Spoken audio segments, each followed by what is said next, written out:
Welcome. Conversations that highlight fascinating ways people are impacting the lives of those who are vulnerable.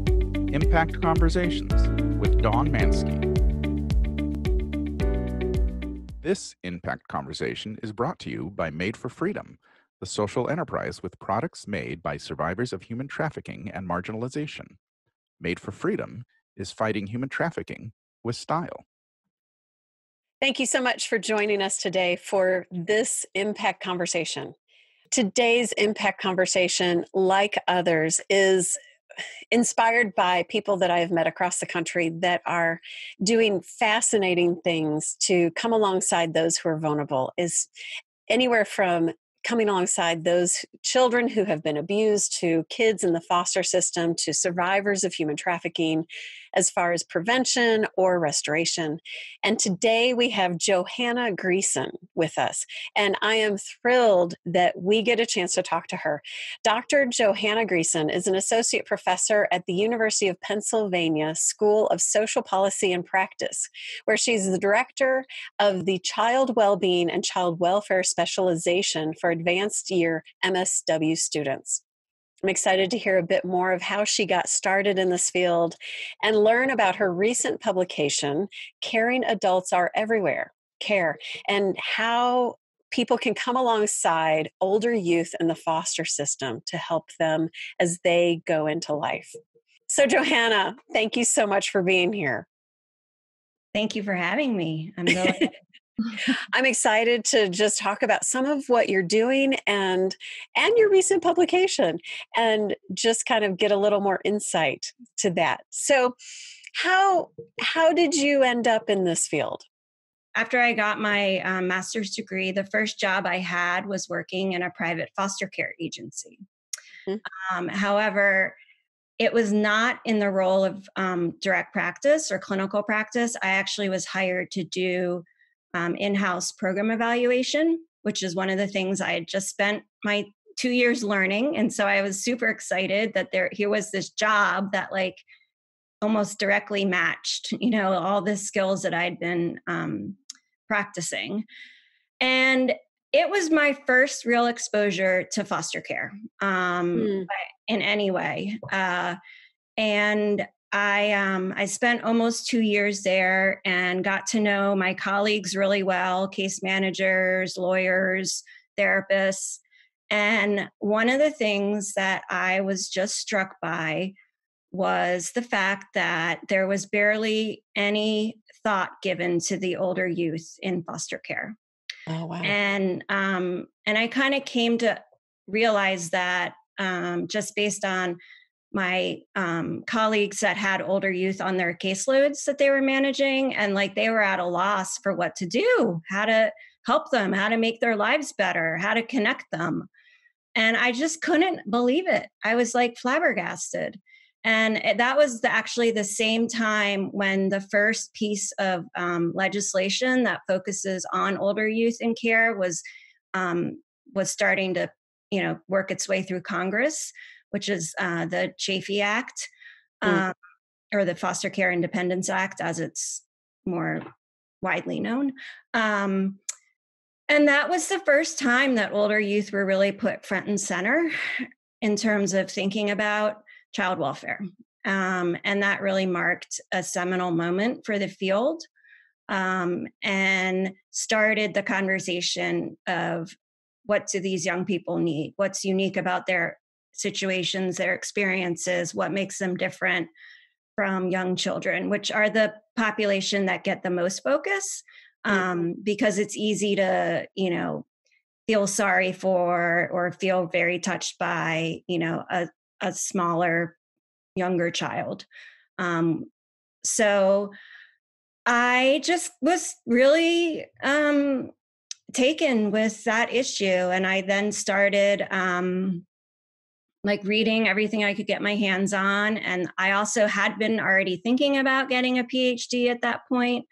And all of that learning just really solidified for me that if this was going to be an area that I was going to make a difference in, I needed to go back to school. I had more learning to do. I needed to learn new, more skills I needed to build on, everything. And I was like, all right, well, who's the best and who's got the best thinking going on in this country right now, in terms of research and scholarship. And that's how I ended up at the University of North Carolina, where I studied with one of the first researchers that ever asked a young person, an older youth in foster care, the basic question of like, how's it going? How's your life? And so I worked with Richard Barth. And that's sort of the end of the story, but then it's also the beginning of the story. Right. So what year was that Chafee? Yeah, that was 1999. 1999. Okay. My husband and I are foster parents. Oh, and we specifically foster older youth. So thank you mentioned that. Yeah, that's amazing. I'm familiar with the Chafee programs. I didn't know the name that it went through in Congress, but yeah. Okay. So 1999, that's very cool. And so Richard, what was the Barth? Barth, Richard Barth. So you got to work with him. Mm-hmm. That's incredible. So what do you think the foster care system can do and should do better to improve older youth outcomes for kids that are in the system?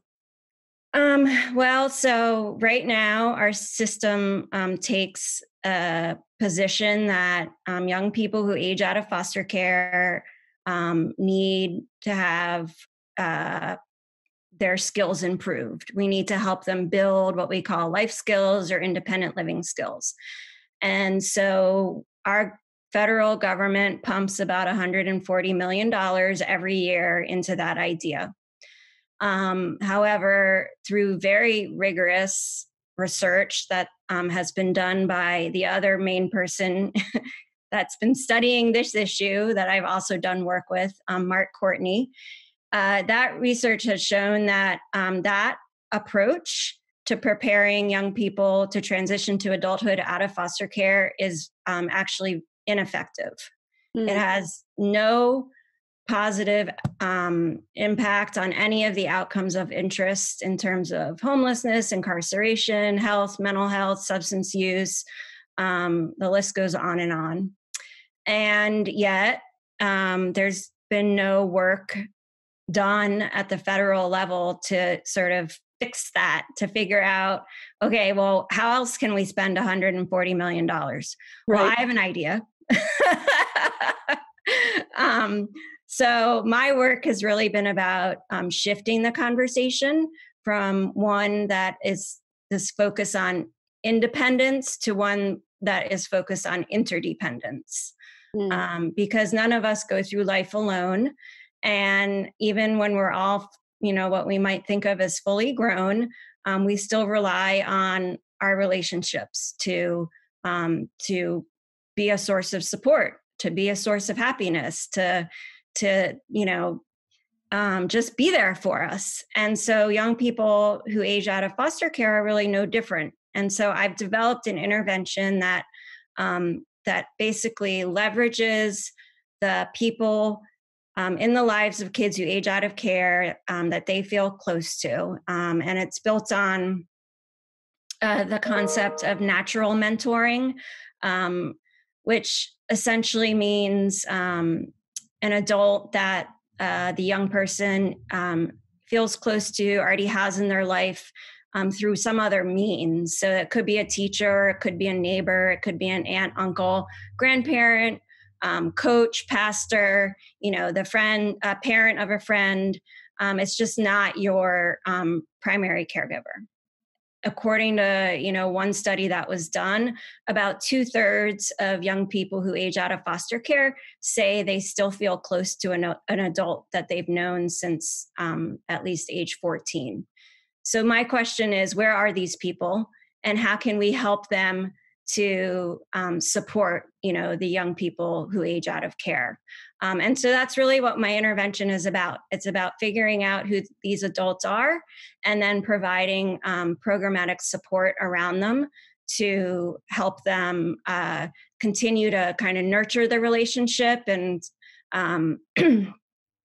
and help them problem solve and really just have this intense focus on making this a relationship that the young person can continue to draw on and come back to even when the program like steps away.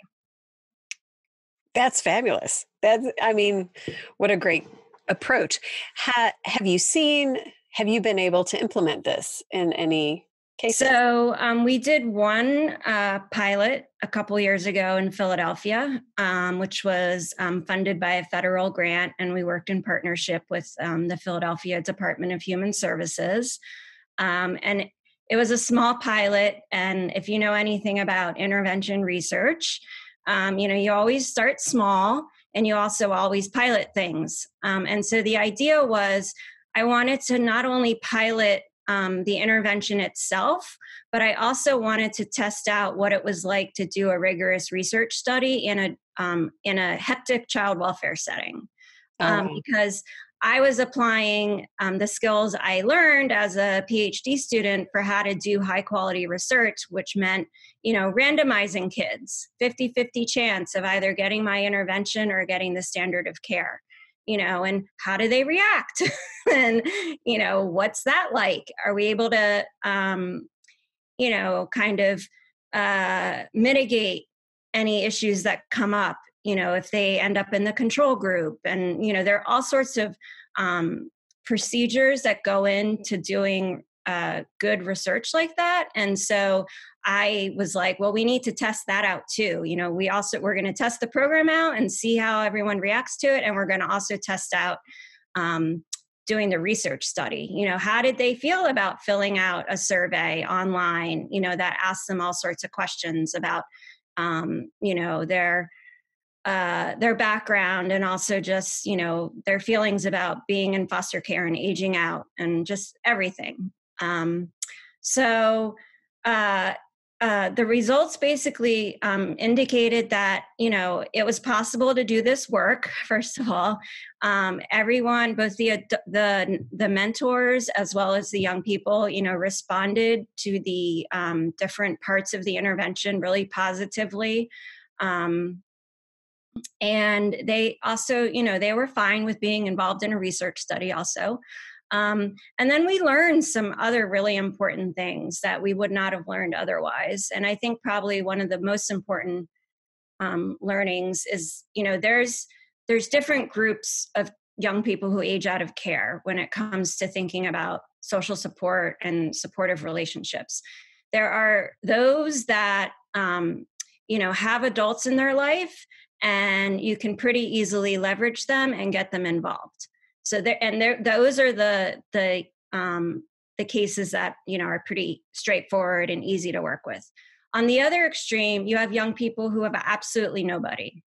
And, even after going through the procedures that I've developed for, helping to identify adults, because we have a couple of different ways we do that, you still come up with no one.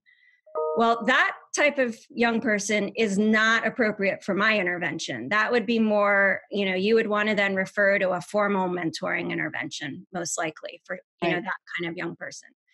And then right in the middle, and this was the biggest thing we learned, is a lot of young people can identify adults. And then there are adults who will step up and be like, yes, I care about that young person. But there can then be barriers or obstacles that, we have to then address. So often natural mentors will come from the same types of environments as the young people. So, lower SES, neighborhoods that aren't super safe, things like that. And they also, they might be working more than one job to make ends meet. They probably have their own children. And so you need to think about, well, do they need childcare in order to be a part of our program? And so it's those kind of environmental issues or barriers that come up that, we've done thinking about, how to mitigate. So, with grant money, can we provide childcare when we ask them to show up for, something related to the program? Can we reimburse for public transportation? Can we include in our programming dinner? It's things like that, in terms of thinking about what are those barriers that we could, address that would then allow that adult to really show up for a young person. Right. That, yeah, all of the different things that just make it possible to be in a certain place. Yeah, at a certain time, exactly. Right, right. So what are some of the strategies that you think are most helpful to get youth ready for adulthood? Well, I really feel like it's about this relationship. And so part of the intervention is then also using this one-on-one relationship as the context for building independent living or life skills. Because if you think about how most young people learn those skills, um, who come from your typical intact family, they learn them as they need them. They don't learn them just because all of a sudden, a parent says, "Oh, today I'm going to teach you how to balance a checkbook." And Mm, then the young person's like, "Well, I don't even have a checking account." you know, right. they have no concept of like what it even means. And so um I take the approach of, I learned how to balance a checkbook in college because that was the first time I had any sort of checking account. I had a savings account for, a while as a kid, but college, that's when you learn, often how to balance a checkbook. And so that piece of building life skills is youth driven. So we have the youth identify a skill that they want to work on. They're not just told, oh, this week you're going to work on X. They identify a skill. We stress that try and make it something relevant that you have a need right now that you want to address.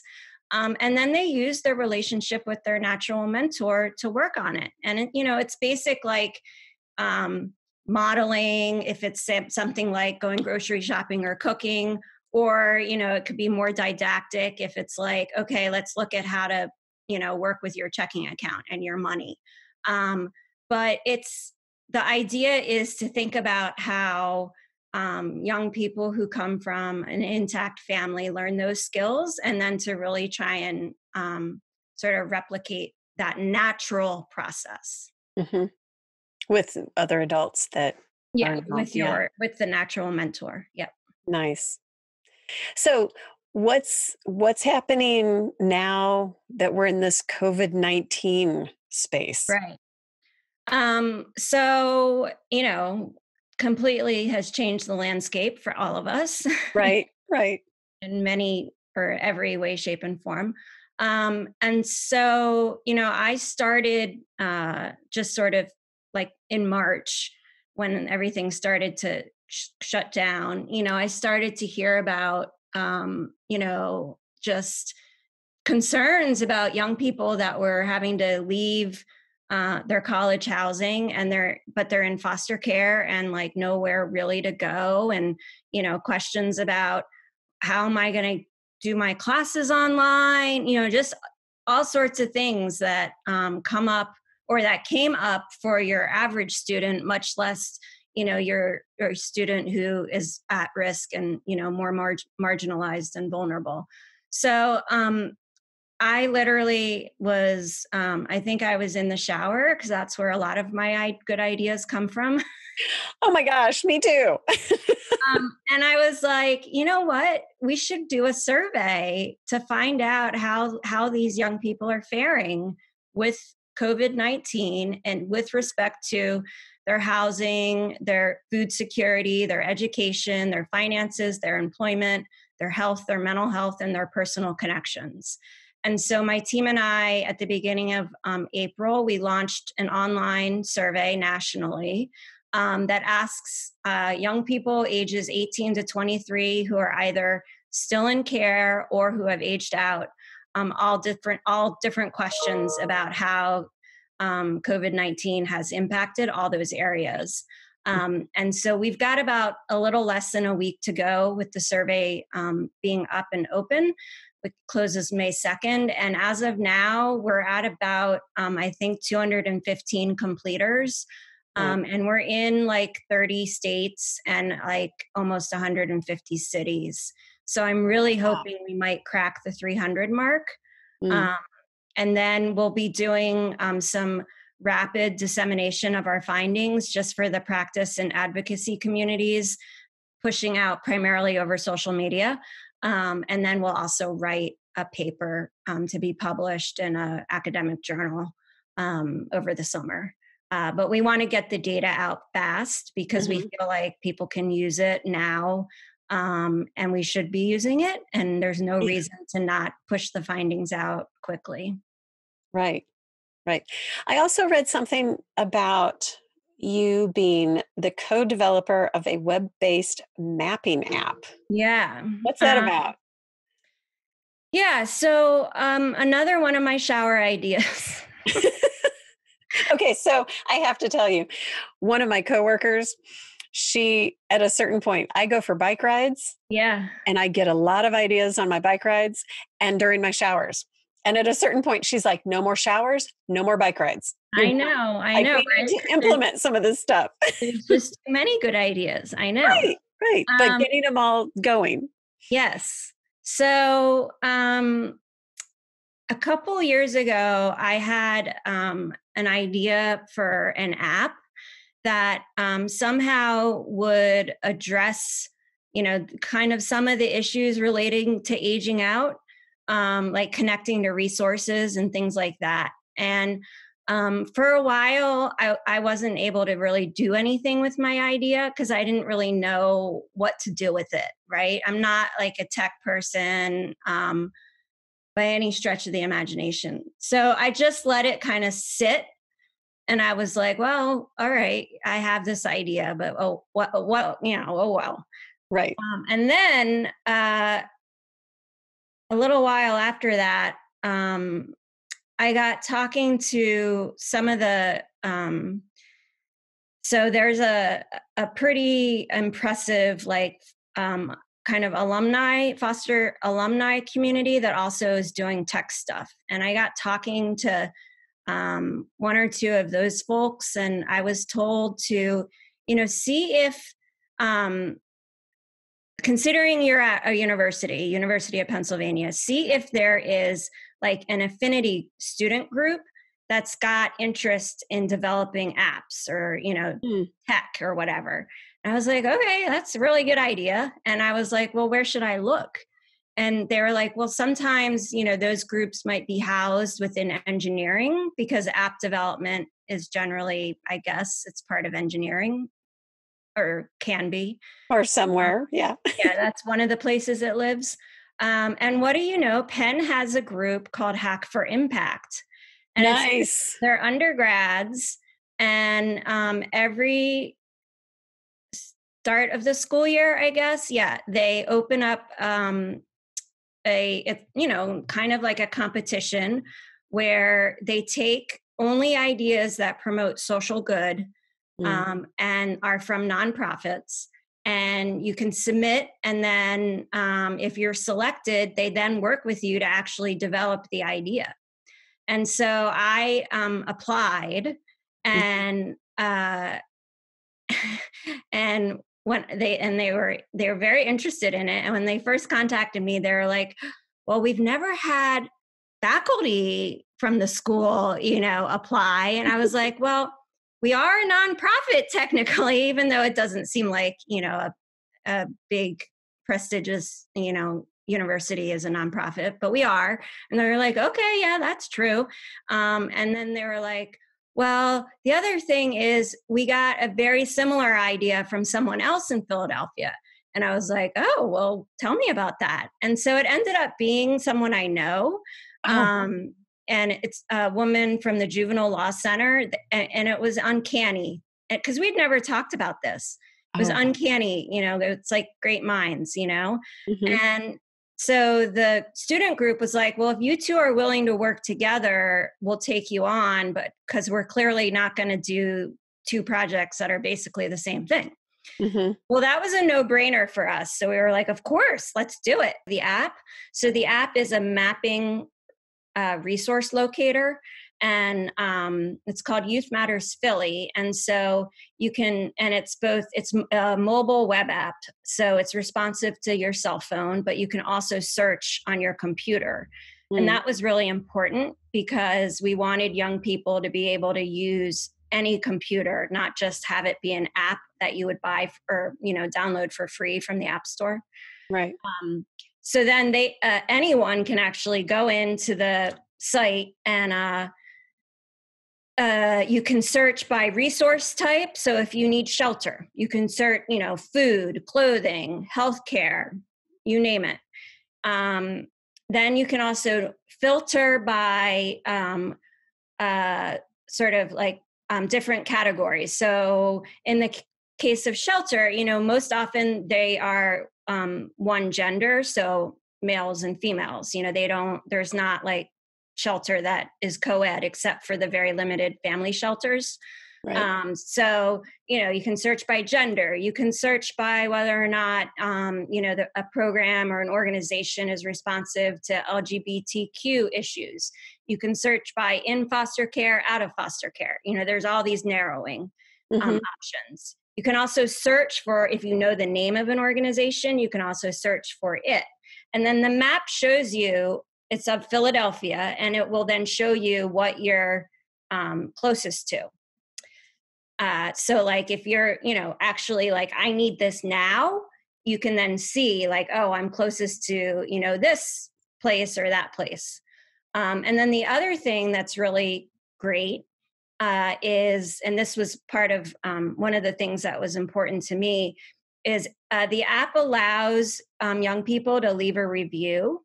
So we've turned it into sort of like Yelp for social services. Mm-hmm. And I like the idea of young people being able to, figure out, okay, well, here are these 3 resources. They all provide the same thing. But how do I choose which one to go to if I'm not worried about geography necessarily? Right. Well, let me see what other people who have used this say, right? So just like we pick a restaurant sometimes, or any other service that we might be after, I wanted to give young people that sense of empowerment so that they can leave feedback. And so it's a star rating, and then which is required, and then you can leave an optional comment. Right. Oh, that's great, though. I mean, I know of some people that I want to tell about it. So, if it's open source, and that makes it beautiful, just that you can share it and they can apply it the way it works for them. Johanna, thank you so much. My pleasure. What a wonderful resource, and all, just this publication and the app, and, thank you for pouring yourself into all of these aspects to help older youth as they venture into adulthood. It's amazing. Well, thank you. I'm really excited we made this connection. Yeah. I mean, we didn't even talk about the trafficking stuff, but that's okay. That's the helping those that are vulnerable help prevent trafficking. Right. Because you increase the vulnerabilities, you increase their chances of being exploited in so many ways. So yeah, it's a much bigger picture. But thank you so much for what you're doing, and thank you for sharing your thoughts and your time today. Yep. My pleasure. For those that are interested in learning more about the upcoming impact conversations, if you enjoyed this conversation and you'd like to hear more, click on the link below and you can subscribe, follow. You can also nominate someone you think would be a good guest for an upcoming episode. Thank you so much for joining us today, and keep looking for positive ways to impact our world. Don't forget to subscribe and join us next week for another Impact Conversation.